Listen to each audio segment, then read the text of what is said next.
Hi there, everybody.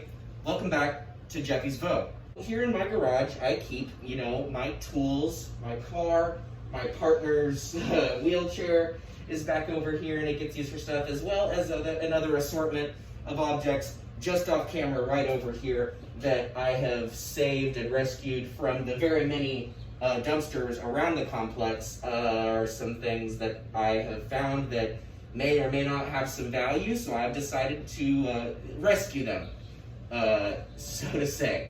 What am I doing standing behind my car like Doug DeMuro and talking to you right now inside of my garage instead of just doing something like I shouldn't do? Well, today I'm going to be showing you a quick little modification that I need to do on my garage here in order to add an even bigger level of security, because we have been the victim of a string of break-ins here at these super duper luxury apartments. And so, oh, hello, thank you for going off light.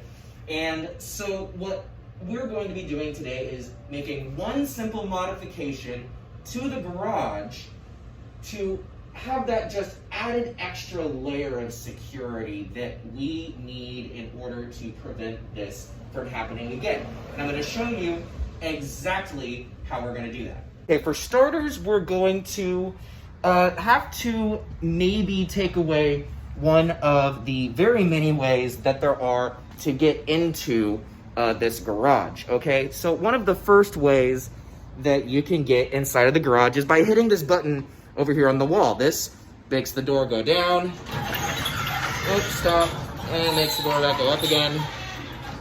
That right there, yeah, that's what that does.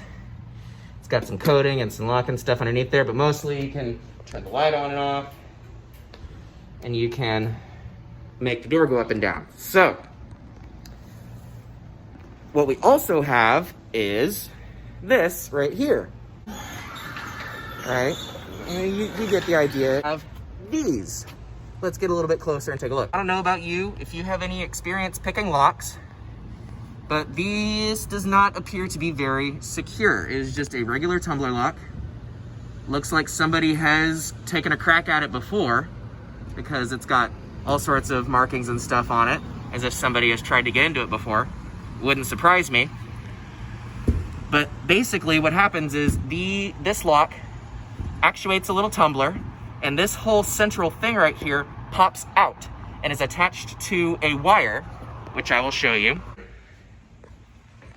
Is attached to the back of a little cylinder lock there that is only held in by two little bitty little bolts right there, right? So those bolts could either be jimmied loose or this tumbler lock could be removed, and it's all attached to this cable right here, which is attached to the release mechanism, which undoes the track right here, so it lets go of the chain via the track, and the whole door is able to move freely up and down. This is a serious security problem because we've had a string of break-ins right here, and these robbers have been able to come in by simply bending or breaking these locks, opening it up via the maintenance cable, and just opening up the garage and taking whatever they want in the middle of the night. So what we're going to do is make a simple modification in order to prevent this from being a problem. We're simply going to disconnect the maintenance cable and hope to God that the garage door opener don't break and that we don't have to fix it. That should be pretty simple to disconnect. Let's do that now.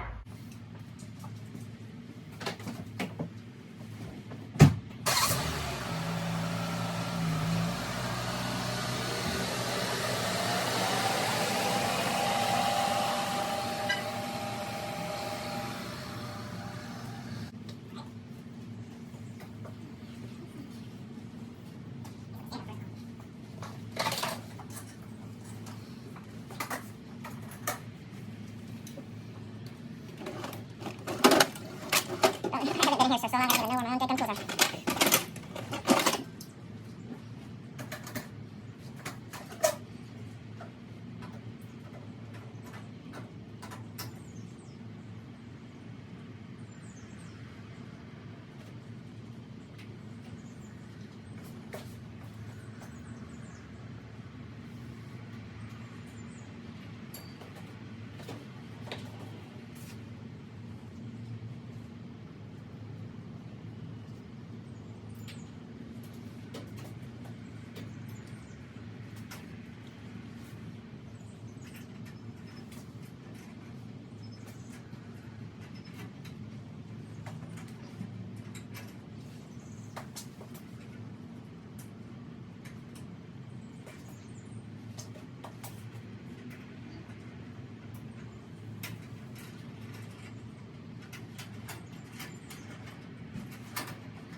thing is tucked up and away, not going nowhere.